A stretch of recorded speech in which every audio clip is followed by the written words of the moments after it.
आज हम स्टार्ट करते हैं hello alkane and hello arene का चैप्टर। प्लस टू क्लास का चैप्टर है, चैप्टर नंबर 10।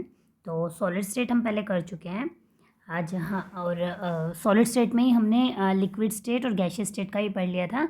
सो आज हम स्टार्ट करते हैं अपना hello alkane and hello arene. This is the first video of this chapter. So continue करते हैं। सो इसके अंदर सबसे पहले क्या है, hello alkane and hello arene क्या होते हैं। हेलो एल्केन और हेलो एरीन, देखो हेलो मतलब हेलोजन कंपाउंड और एल्केन मतलब एल्केन्स ग्रुप, ठीक है। तो जैसे हमने प्लस वन क्लास में आप लोगों ने पढ़ा होगा, एल्केन क्या होते हैं। एल्केन होते हैं हमारे कार्बन और हाइड्रोजन कंटेनिंग कंपाउंड्स जो होते हैं वो चेन्स में अरेंज होते हैं एक दूसरे के साथ, तो इट मीन्स वो एल्केन्स बनाते हैं, ठीक है। वे और वहीं पे एरीन्स क्या होते हैं, एरीन्स होते हैं हमारे एरोमेटिक रिंग, ठीक है।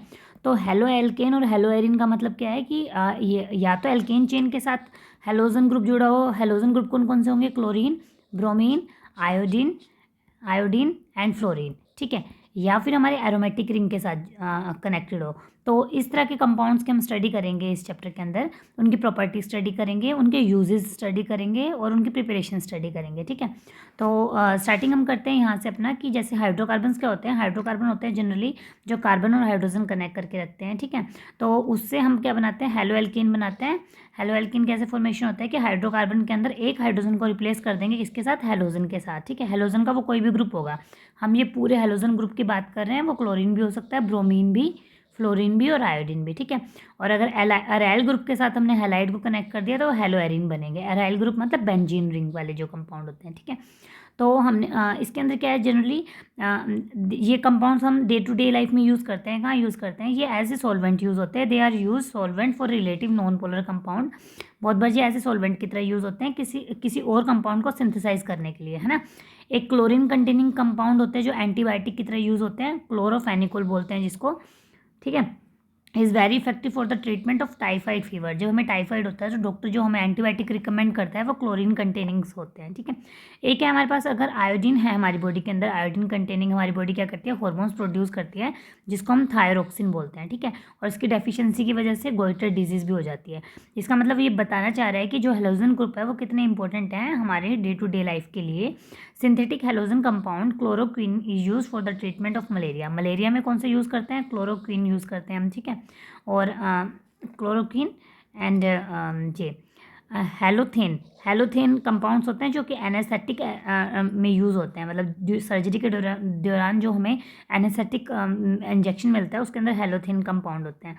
तो ये हमारी डे टू डे लाइफ में इंपॉर्टेंट होते हैं। सो इसको हम स्टडी करेंगे और इनकी प्रॉपर्टीज़ के बारे में देखेंगे क्या क्या इनकी प्रॉपर्टी है। तो पहले एक जनरली क्लासिफिकेशन बता रखी है इसने कि जैसे अगर एक हेलोजन ग्रुप जुड़ा होगा तो उसको मोनो हेलो एल्केन बोलेंगे, दो होंगे तो डाई हेलो एल्केन बोलेंगे, और अगर तीन हेलोजन ग्रुप होंगे तो ट्राई हेलो एल्केन बोलेंगे। ये एल्काइल चेन के अंदर है और ये एरोमेटिक रिंग के अंदर है। तो mono hello arene, die hello arene, arene मतलब एरोमेटिक कंपाउंड, और ट्राई हेलो एरीन। तो ये जनरली इसकी क्लासिफिकेशन है कि किस तरह से इसको क्लासीफाई किया हुआ है। एक है हमारे पास अल्काइल हैलाइड और हेलो एल्केन, ठीक है। तो ये हमारे पास कार्बन है, कार्बन के साथ आर मतलब कोई भी अल्काइल चेन जुड़ी हुई है, कितने भी नंबर ऑफ कार्बन के हो सकते हैं, ठीक है। दो हाइड्रोजन एक है एक्स। तो अगर हमारा कार्बन एक कार्बन एटम के साथ जुड़ा होगा, मतलब इसकी जो बॉन्डिंग साइट है वो एक कार्बन के साथ होगी, इट मीन्स वो प्राइमरी होता है। अगर वो दो कार्बन के साथ अटैच होगा तो वो सेकेंडरी होता है, और अगर वो तीन कार्बन के साथ अटैच होगा तो वो टर्सरी होता है। तो ये जनरली बता रखा है कि जो अल्काइल हैलाइड है हमारे पास वो प्राइमरी भी हो सकते हैं, सेकेंडरी भी हो सकते हैं, टर्सरी भी हो सकते हैं, ठीक है। अब है एलाइलिक हैलाइड। एलाइलिक हैलाइड कौन सा होता है, एलाइलिक ग्रुप होता है जो डबल बॉन्ड के साथ जो कार्बन होता है, ये sp3 हाइब्रिडाइज होगा, है ना, और ये sp2 होगा। हाइब्रिडाइजेशन हम पढ़ के आए हैं पहले। सो मैं ये गेस करती हूँ, मतलब एज्यूम करती हूँ कि आप लोगों को पता होगा हाइब्रिडाइजेशन का। उसके बाद कार्बन जो अटैच होगा, ये वाला कार्बन जो sp3 कार्बन अटैच होगा एक्स के साथ, उसको हम बोलेंगे एलाइलिक हैलाइड, ठीक है। मतलब डबल बॉन्डेड के साथ जो कार्बन अटैच होगा उसके साथ जुड़ा हुआ ग्रुप क्या बोलेगा, एलाइलिक, ठीक।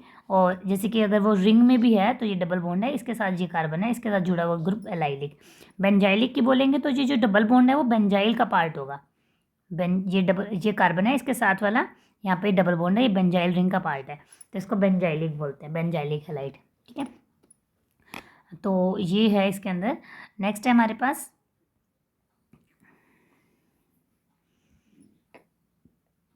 Vinylic halide. विनाइलिक मतलब डायरेक्टली डबल बॉन्ड से अटैच, मतलब sp2 कार्बन, ये sp2 कार्बन है, इसके साथ डायरेक्ट हेलोजन जो ग्रुप होगा वो विनाइलिक होगा। अगर डबल बॉन्ड के साथ वाले कार्बन के साथ अटैच होगा तो वो एलाइलिक होगा, और इस कार्बन को हटा दो वो डायरेक्ट हेलोजन के साथ कंबाइन होगा तो वो विनाइलिक होगा। ठीक है। एराइलिक मतलब डायरेक्ट बेंजीन रिंग के साथ, बेंजीन रिंग के साथ कोई भी जोड़ दोगे तुम, फ्लोरीन क्लोरीन, तो इसको बोलेंगे हम एराइलिक हेलाइड। ठीक है। अब हम इनके नोमेनक्लेचर पढ़ते हैं कि आयुपेक, जैसे वैसे तो हम +1 में पढ़ के आए हैं कि आयुपेक किस तरह से नेमिंग करते हैं, बट सिर्फ हेलाइड्स कंपाउंड्स के हम इसमें चैप्टर वाइज करेंगे। तो जैसे एक चेन है ये, ठीक है, तो हम नंबरिंग स्टार्ट करते हैं जहाँ हमारा फंक्शनल ग्रुप होता है, तो यहाँ से करेंगे 1 2 3। तो हम क्या लिखेंगे, 1 पे क्या कनेक्ट है, ब्रोमीन, तो 1 ब्रोमो, और 3 कार्बन है तो बनेगा प्रोप। ठीक है, तो और सिंगल बॉन्ड है तो प्रोपेन, तो 1 ब्रोमो प्रोपेन जिसका आयुपिक नेम होगा। और अगर हम कॉमन नेम की बात करते हैं तो हम करते हैं एन प्रोपाइल, मतलब प्रोपाइल है ये प्रोपाइल ब्रोमाइड। ठीक है, इसका कॉमन आयुपिक नेम क्या होगा, 1 2 3। इसके नेमिंग यहाँ से 1 कर सकते हैं, यहाँ से कर सकते हैं, एक ही बात है। तो 2 पे क्लोरीन है तो 2 क्लोरोप्रोपेन। ठीक है, और कॉमन नेम होगा इसका आइसोप्रोपाइल क्लोराइड। ऐसे ही इसकी नेमिंग करेंगे 1 2 3। 2 पे भी क्या है, मिथाइल है, 1 पे क्या है, क्लोरो है, और कितने कार्बन की रिंग है, 3 कार्बन की, तो प्रोपेन। अगर एक ब्रोमीन जुड़ा होगा तो ब्रोमोबेंजीन, 2 होंगे तो दोनों की पोजीशन बताएंगे, ये दोनों एक दूसरे के रिस्पेक्ट में मेटा है, ये पोजीशन ऑर्थो होती है, ये मेटा होती है, और ये वाली पैरा होती है, तो मेटा पे अटैच है तो मेटा डाई ब्रोमो। ठीक है, बेंजीन। अच्छा, ये 3 पे कनेक्ट है तो हम लिखेंगे इसको, यहाँ से अगर नेमिंग शुरू करेंगे 1 2 3 4 5, तो 1 3 5 ट्राई ब्रोमो बेंजीन, इसकी नेमिंग इस अकॉर्डिंग हो जाएगी। ठीक है, तो ये इनके आयुपिक नेम है। ये नेक्स्ट करते हैं हम इसमें, ये टेबल दी हुई है आयुपिक नेम की कि अगर हम नेमिंग करेंगे, जैसे कि अगर 4 कार्बन है तो 4 कार्बन पे इस पे अटैच है क्लोरीन तो 2 क्लोरोब्यूटेन लिखेंगे, है ना। और अगर डबल बॉन्ड के साथ है तो हम डायरेक्ट कॉमन नेम में तो लिख देंगे विनाइल क्लोराइड, डबल बॉन्ड के साथ डायरेक्टली अटैच है। लेकिन अगर हम इसका आयुपिक करेंगे तो हम लिखेंगे क्लोरो इथीन, है ना, एक क्लोरीन है और डबल बॉन्ड है तो क्लोरो इथीन लिखेंगे। और अगर डबल बॉन्ड के साथ एक कार्बन के साथ अटैच है तो वो एलाइल ब्रोमाइड हो जाएगा। लेकिन हम नेमिंग करेंगे तो हम कैसे नेमिंग करेंगे, तो हम डबल बॉन्ड को प्रेफरेंस देंगे। ठीक है, तो हम करेंगे इसको 1 2 3, तो 1 2 3, 3 पे ब्रोमो, 3 ब्रोमो प्रोपीन। ठीक, ये हो गया। अच्छा, इसको बोलते हैं CHCl3 को क्लोरोफॉर्म, CHBr3 को ब्रोमोफॉर्म, CCl4 को कार्बन टेट्राक्लोराइड बोलते हैं। मिथाइलिन क्लोराइड होता है CH2Cl2, ये मिथाइलिन क्लोराइड हो गया हमारा। तो ये इनकी नेमिंग्स है, नेमिंग के ऊपर ये क्वेश्चन है। अब हम पढ़ते हैं जो हम एल्काइल हैलाइड पढ़ रहे हैं हमारा, तो वो जो होते हैं हेलोजन बॉन्ड, वो किस तरह का नेचर होता है उनका। तो हमें पता है कि हेलोजन क्या होते हैं, इलेक्ट्रोनेगेटिव होते हैं। ठीक है, तो वो नेगेटिव चार्ज कंटेन करेंगे, वो नेगेटिव होंगे तो उसके साथ जो कार्बन अटैच होगा वो पॉजिटिव होगा, तो उसके बाद पार्शियल पॉजिटिव होगा। Since halogen atom are more electronegative than carbon, so जो कार्बन हेलोजन बॉन्ड क्या होता है वो पोलराइज होता है। ठीक है, तो पार्शियल नेगेटिव चार्ज हेलोजन के ऊपर होता है, पार्शियल पॉजिटिव कार्बन के ऊपर। Since the size of halogen atom increase as we go down the group, जब हम डाउन द ग्रुप जाते हैं हेलोजन का साइज क्या होता है, बढ़ता है। ठीक है, तो फ्लोरीन सबसे ऊपर होता है, तो फ्लोरीन सबसे स्मॉलेस्ट होता है और आयोडीन सबसे बड़ा होता है। The carbon halogen bond length also increase, तो हम डाउन द ग्रुप जाएंगे तो ऊपर CF बनेगा, CCl बनेगा, CBr और CI। तो CI की जो बॉन्ड लेंथ होगी वो सबसे बड़ी होगी क्योंकि आयोडीन का साइज बड़ा होगा। ठीक है, since typical bond length, bond enthalpy and dipole moment are given, नीचे एक टेबल दिया हुआ है, उस टेबल में इनकी बॉन्ड लेंथ ये सब गिवन है, ये है हमारे पास। ठीक है, तो जब हम डाउन द ग्रुप बढ़ेंगे तो बॉन्ड लेंथ हमारी बढ़ रही है, तो वो दिखाया हुआ है। अब जब हमारी बॉन्ड लेंथ बढ़ रही है तो इट मीन्स बॉन्ड वीक हो रहा है ना, मतलब अट्रैक्शन है न्यूक्लियस से वो कम हो रहा है, कम हो रहा है तो जल्दी बॉन्ड ब्रेक हो जाएगा, तो बॉन्ड एंथैल्पी क्या हो जाएगी, डिक्रीज हो जाएगी। और डाइपोल मोमेंट क्या होगा, सबसे ज़्यादा फ्लोरीन इलेक्ट्रोनेगेटिव है तो डाइपोल मोमेंट भी क्या होगा, डाउन द ग्रुप डिक्रीज होगा। तो ये टेबल है, टेबल में से भी क्वेश्चन आ जाते हैं नंबर ऑफ टाइम्स। अब हम पढ़ेंगे इनके मेथड ऑफ प्रिपरेशन कि कैसे इनको प्रिपेयर करेंगे, मतलब एल्काइल हैलाइड को हम कैसे प्रिपेयर करेंगे। तो फर्स्ट है हमारा अल्कोहल से, कि अगर अल्कोहल लेते हैं हम, ठीक है, अल्कोहल के अंदर अगर हम अल्कोहल का एसिड की प्रेजेंस में ट्रीट करते हैं, कोई भी एसिड डालते हैं, alkyl halide are best prepare from alcohol से प्रिपेयर कर सकते हैं। The hydroxyl group of an alcohol is replaced by halogen on reaction with concentrated halogen acid. अगर हम कोई हाइड्रोक्लोरिक एसिड या कोई भी एसिड यूज़ करते हैं, या phosphorus halide, thionyl chloride is preferred because the other two product are escapable gases। इसके अंदर क्या है कि phosphorus halide and thionyl chloride is preferred. इसके अंदर थायोनाइल क्लोराइड कौन सा है तुम्हारा, थायोनाइल क्लोराइड होता है ये वाला। ठीक है, अब क्या है, ये 4-5 मेथड है। जैसे अल्कोहल को ट्रीट करेंगे HCl के साथ तो हमारा बनेगा RCl बन जाएगा, और यहाँ पे H2O ये रिमूव हो जाएगा, ठीक है, ये रिमूव हो गया। अगर NaBr के साथ करेंगे तो RBr बन जाएगा, बाकी रिमूव हो जाएगा। PCl5 के साथ करेंगे तो RCl बन जाएगा, बाकी रिमूव हो जाएंगे। लेकिन जब हम थायोनाइल के साथ रिएक्ट करते हैं ना, तो हमारा ये बनता है और बाकी जो होते हैं वो गैसेज होते हैं, और गैसेज क्या होते हैं, स्केप हो जाती हैं। तो इसलिए जिसमें हमें सिर्फ प्रोडक्ट मिले और बाकी एक्स्ट्रा बाय प्रोडक्ट्स ना मिले तो वो सबसे बेस्ट रिएक्शन होती है। तो ये बात बोली हुई है कि जो थाइनाइल क्लोराइड को है उसको हम प्रेफर करते हैं, क्योंकि उसके अंदर जो बाकी 2 प्रोडक्ट होते हैं वो गैसेज होती है, ठीक है। Hence the reaction give pure alkyl halide, phosphorus tribromide, triiodide are usually generated in situ by the reaction of red phosphorus with bromine and iodine respectively. The preparation of alkyl chloride is carried out either by passing dry halogen gas, ये तो general preparation दे रखा है, तो ये इसने बता दिया यहाँ पे, ठीक है। तो कैसे प्रिपेयर करेंगे हम, इसका सबसे बेस्ट मेथड है थायोल क्लोराइड वाला। इसके बाद है हमारे पास जो प्राइमरी सेकेंडरी अल्कोहल की रिएक्शन है with HCl require the presence of catalyst को यूज़ करते हैं। कैटलिस्ट क्या करता है, रिएक्शन को फास्ट कर देता है, ठीक है। With tertiary alcohol the reaction is conducted by simply shaking, क्योंकि टर्सरी अल्कोहल क्या होगा, टर्सरी अल्कोहल ज़्यादा रिएक्टिव होता है।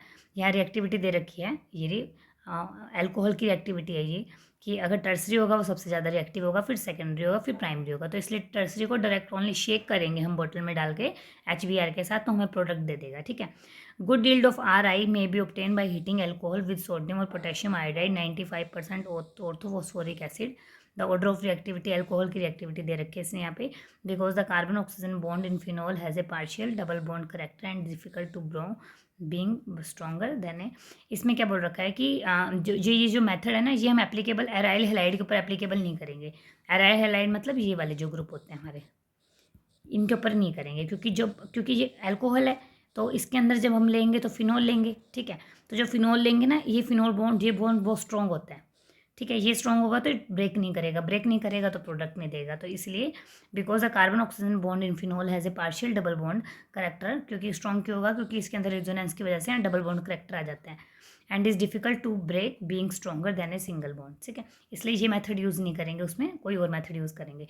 सेकेंड मेथड है हमारे पास by free radical halogenation. Free radical halogenation में क्या है कि हमारे पास क्या है कि सिंपल अगर कोई एल्केन ग्रुप है उसको हम Cl2 में in the presence of UV light में ट्रीट करते हैं, तो हमारे पास क्या बनता है, ये Cl इसके साथ अटैच होके ये इस तरह के प्रोडक्ट आ जाते हैं, और ये आइसोमर्स बनते हैं। कैसे आइसोमर बनते हैं कि या तो ये इसके साथ बनेगा, क्लोरीन इसके साथ भी जुड़ सकता है, ठीक है, क्लोरीन इसके साथ भी जुड़ सकता है, तो ये डिफरेंट आइसोमर देते हैं। तो इसके अंदर क्या फ्री रेडिकल जो हम करते हैं, mixture of isomeric mono and poly halo alkane which is difficult to separate. तो ये बेस्ट मेथड नहीं होता है, क्योंकि जब आइसोमर्स मिलेंगे तो सेपरेट करना मुश्किल हो जाएगा आइसोमर को, कि हमें ये चाहिए या ये चाहिए। और आइसोमर क्यों बनते हैं, क्योंकि इसके अंदर रेडिकल जनरेट होते हैं। तो रेडिकल प्राइमरी रेडिकल भी जनरेट हो सकता है। रेडिकल क्या होते हैं कि जैसे कि हमारे पास CH3 है, तो जब हम इसको UV लाइट में ट्रीट करते हैं तो ये रेडिकल बनते हैं। कैसे बनेगा, CH3 ये रेडिकल बन जाता है, ठीक है, और ये रेडिकल भी बन सकता है, ठीक है, और ये रेडिकल दूसरे रेडिकल के साथ रिएक्ट करके रिएक्शन देता है। तो इसलिए ये मेथड बेस्ट नहीं है, तो बेस्ट मेथड वही अल्कोहल वाला है, यूज़ करेंगे। सेकेंड थर्ड है हमारे पास ये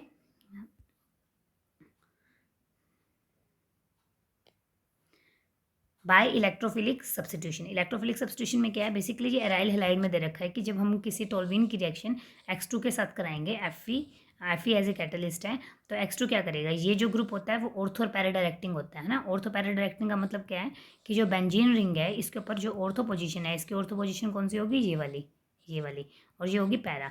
तो या तो वो ऑर्थो पे कहेगी ग्रुप को कि अटैक कर, या फिर पैरा पे, क्योंकि वो इसकी वजह से ये जो पोजीशन है ये एक्टिव हो जाती हैं।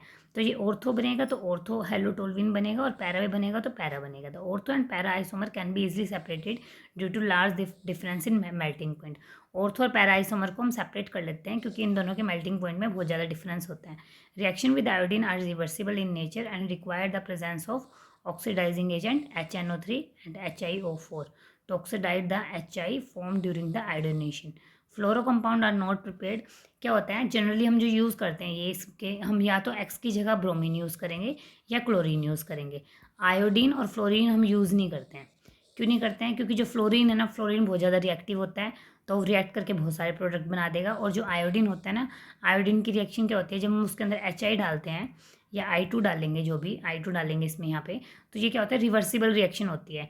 कभी इधर जाएगी फॉरवर्ड, कभी बैकवर्ड आएगी, तो इसलिए जो हमें प्रोडक्ट है ना वो उतना नहीं मिलता जितना हमें चाहिए होता है। तो नेक्स्ट है हमारे पास इसमें सेंट्समेयर रिएक्शन। सेंट्समेयर में क्या होता है, सेंट्समेयर में हम यूज़ करते हैं एनिलीन। एनिलीन की रिएक्शन NaNO2 प्लस HX के साथ कराएंगे, तो इसके साथ रिएक्शन करके ये डाइजोनियम सोल्ट बनाते हैं। ये बहुत इंपॉर्टेंट रिएक्शन है सेंट्समेयर रिएक्शन।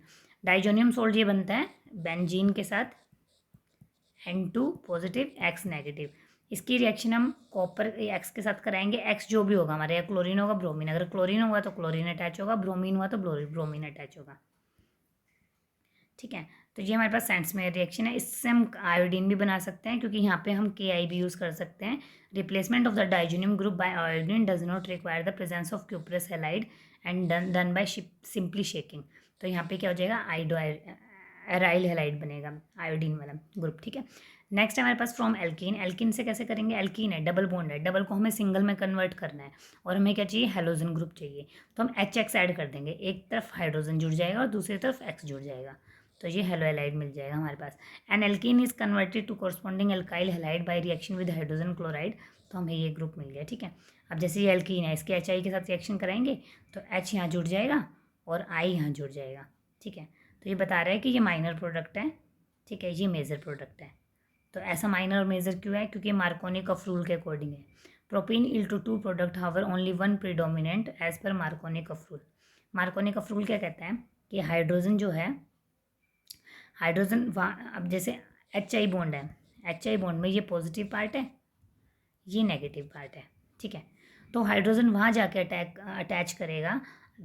जब हाइड्रोजन अटैच करेगा तो जो हमारा कार्बोकटायन बनेगा वो स्टेबल बनना चाहिए, तो हाइड्रोजन उसे वहाँ अटैक करेगा। मान लो हाइड्रोजन यहाँ अटैक करता है, अगर मैं इस कार्बन पे लेती हूँ, मान लो हाइड्रोजन यहाँ आता है, तो क्या बनेगा, CH3 CH2 CH2, यहाँ हाइड्रोजन जुड़ा और यहाँ पे क्या हो जाएगा, पॉजिटिव चार्ज आ जाएगा। ठीक है, अगर हाइड्रोजन यहाँ अटैच होता है तो क्या बनेगा, CH3 CH पॉजिटिव CH3। ठीक है, तो ये वाला कार्बोकटाइन ज़्यादा स्टेबल है या ये वाला, तो ये सेकेंडरी कार्बोकटाइन है, ये प्राइमरी कार्बोकटाइन है, तो सेकेंडरी ज़्यादा स्टेबल होगा ना, तो इसलिए हाइड्रोजन यहाँ अटैच करेगा। हाइड्रोजन यहाँ अटैच करेगा तो आयोडीन अगला मॉलिक्यूल जो आएगा वो यहाँ अटैच करेगा, तो ये मेजर प्रोडक्ट होगा। ठीक है, एक है एडिशन ऑफ हेलोजन। अगर हम इस बॉन्ड के अंदर हेलोजन का एडिशन करा देंगे तो हमें ब्रोमीन डालेंगे तो जो हो जाएगा डाईब्रोमाइड मिल जाएगा। ठीक है, ये इसकी नेमिंग होती है। अगर एक अलग अलग कार्बन के ऊपर ब्रोमीन होता है तो हम उसको बोलते हैं विसेनल, मतलब विसेनल ब्रोमाइड वाला कंपाउंड है।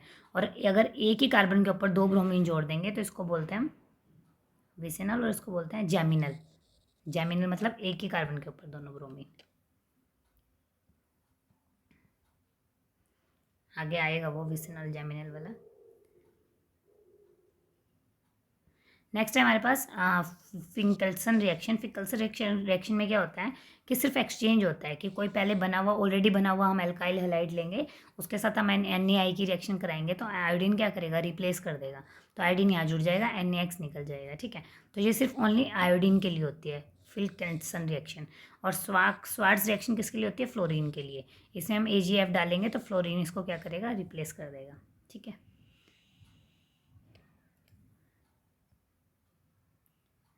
नेक्स्ट आता है हमारे पास यहाँ फिजिकल प्रॉपर्टी। फिजिकल प्रॉपर्टी क्या है हमारी, कि एल्काइल, जनरली एल्काइल हाइड क्या होते हैं, कलरलेस होते हैं प्योर फॉर्म में, बट जो ब्रोमाइड और आयोडाइड वाले कंपाउंड होते हैं वो अगर हम उसको लाइट के एक्सपोज करें तो वो येलो कलर देते हैं। ठीक है, और ये वोलेटाइल नेचर के होते हैं, और स्मेलिंग क्या होती है इनकी, स्वीट स्मेलिंग होती है। अब मेल्टिंग और बॉइलिंग पॉइंट की बात करें तो जब हमारे एल्काइल हैलाइड की बात करेंगे हम ये, तो कोई भी जो ग्रुप जुड़ा होगा तो बॉन्ड क्या होगा, पोलर होगा। पोलर होगा तो इट मीन्स ब्रेक करना इजी नहीं होगा, ब्रेक करना इजी नहीं होगा तो इनका मेल्टिंग और बॉइलिंग पॉइंट भी जनरली हाई होता है। ठीक है, तो methyl chloride, methyl bromide, ethyl bromide are some chlorofluoromethane gases, तो ये क्या होती हैं, रूम टेम्परेचर पे होती है। जब हम हायर की बात करते हैं तो वो लिक्विड और सॉलिड होती हैं। जो इनिशियल वाली होती हैं वो सब गैसेज होती हैं, और हायर क्या होंगी, लिक्विड, और फिर उसके बाद solid. Molecule of organic halogen compound are generally polar होता है ड्यू टू ग्रेटर पोलैरिटी, और मोलिकुलर मास इनका हाई होता है, तो क्या होता है, इंटरमोलिकुलर फोर्सेस ऑफ अट्रैक्शन क्या होंगी, स्ट्रॉन्ग होंगी, जिसकी वजह से बॉइलिंग पॉइंट क्या होगा, हायर होगा। ठीक है, तो एक पॉइंट तो ये। सेकंड क्या है हमारे इसके अंदर, जैसे जैसे हम डाउन द ग्रुप मूव करते हैं तो आयोडीन जुड़ेगा। ठीक है, आयोडीन क्या होता है, मोलिकुलर वेट में आयोडीन का ज़्यादा होता है, तो जितना ज़्यादा मोलिकुलर मास होगा उसके अकॉर्डिंग उतना ज़्यादा उसका बॉइलिंग पॉइंट होगा। ठीक है, तो RI का बॉइलिंग पॉइंट सबसे ज़्यादा होगा, फिर RBI, फिर RCl, फिर RF। ठीक है, एक ये।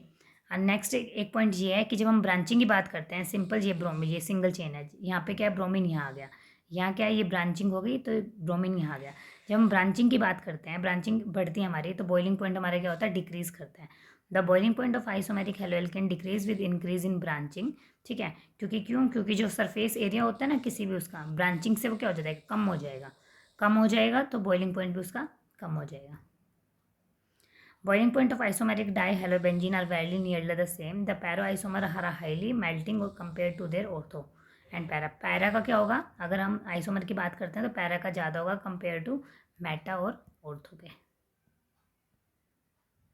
जैसे एक एग्जांपल दे रखा है, अगर यहाँ पे ये ऑर्थो पे कनेक्टेड है, ठीक है, तो 453 है इसका। अच्छा, उसके बाद क्या है, मेटा पे कनेक्टेड है तो 446 है, और पैरा पे क्या है, 448 है। लेकिन जब हम इनकी मेल्टिंग पॉइंट की बात करते हैं तो मेल्टिंग पॉइंट क्या होता है, मेल्टिंग पॉइंट की बात हो रही है ना यहाँ पे। मेल्टिंग पॉइंट क्या होगा, जैसे जैसे हम पैरा की जाएंगे तो पैरा का मेल्टिंग पॉइंट ज़्यादा होगा कंपेयर टू ऑर्थो और मेटा। ठीक है, जब हम डेंसिटी की बात करते हैं तो bromo, iodo and polychloro derivative of hydrocarbon heavier than water. Water के कंपैरिजन से ज़्यादा होती है। The density of increase with increase in number of carbon atom. Simple सी बात है कि जितने ज़्यादा हायर हेलो एल्केन हो गया उनकी डेंसिटी बढ़ जाएगी उसी के अकॉर्डिंग। सॉलिबिलिटी की बात करते हैं तो जो हेलो एल्केन की सॉलिबिलिटी होती है वो लिटिल होती है वाटर के अंदर, क्योंकि जो वाटर के अंदर हाइड्रोजन ऑक्सीजन बॉन्ड होते हैं ना वो बहुत ज़्यादा स्ट्रॉन्ग होते हैं। ठीक है, तो इनको ज़्यादा एनर्जी चाहिए होती है वो बॉन्ड ब्रेक करके हेलो एल्केन के साथ जुड़ने के लिए। In order for halo alkane to dissolve in water, energy is required to overcome attraction between the halo alkane molecule and break the hydrogen bond between the water molecule. ठीक है, और जब ये बॉन्ड बनाते हैं, डिजोल्व होते हैं, तो क्या होता है, लेस एनर्जी क्या होती है, रिलीज होती है। इसका मतलब क्या है कि जो हमारा प्रोडक्ट बन रहा है वो लेस स्टेबल बन रहा है। सो इनकी सॉलिबिलिटी क्या होगी, वो बहुत ही कम होती है इस वाटर के अंदर। और halo alkane tend to dissolve in organic solvent because new intermolecular attraction between halo alkane and solvent molecule have much the same strength. क्योंकि उनकी जो स्ट्रेंथ होती है, जो हेलो एल्केन होते हैं हमारे और जो ऑर्गेनिक सॉल्वेंट्स होते हैं जो भी होंगे, बेंजीन है, तो उन वो कंपेरेबल सॉलिबिलिटी होती है ऑर्गेनिक सॉल्वेंट के अंदर वाटर के बजाय।